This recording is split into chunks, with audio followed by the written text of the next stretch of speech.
one of the dots that was crucial for me on the road to like, oh my God, Bitcoin's a big deal, I must learn more about it, was the energy piece.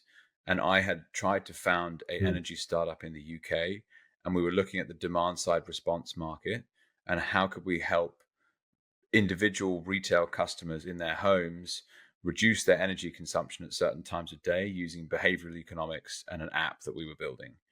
And it didn't go anywhere as a concept. We almost got some grant funding and it failed. But what it taught me was like a lot about how energy grids actually function.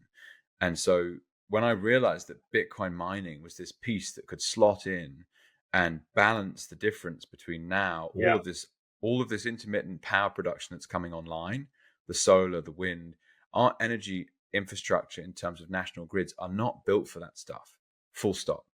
And so being able to Mm. integrate it more Yeah. efficiently is a massive, massive, massive deal. And so what you've kind of just described there in my mind is the ability to reduce the amount of demand on the grid is valuable to the people operating the electricity grid. So if you're running a whole load of these vessels Yes. offshore somewhere, supplying a load of energy, and they're like, guys, we don't need all this energy right now because the solar's pumping or the wind's pumping. It's like, cool, we're just going to sell it to the Bitcoin market. And you have a way Yep. of playing both markets so that the grid would pay you to reduce your demand, and then the Bitcoin network would also pay you for supplying cheap energy. And it just makes the whole electricity production system much more efficient. And that for me was just one of those key pieces that like this isn't like spooky, internet money or a token that's spun up in Malta and shifted to people on Telegram groups. This is like a massive deal in how we produce energy.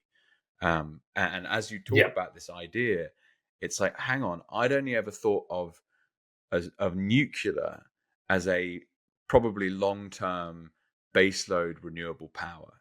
And now you've revealed this to me from that viewpoint as well, because I hadn't thought about it as a baseload. Very, very cool, Sam.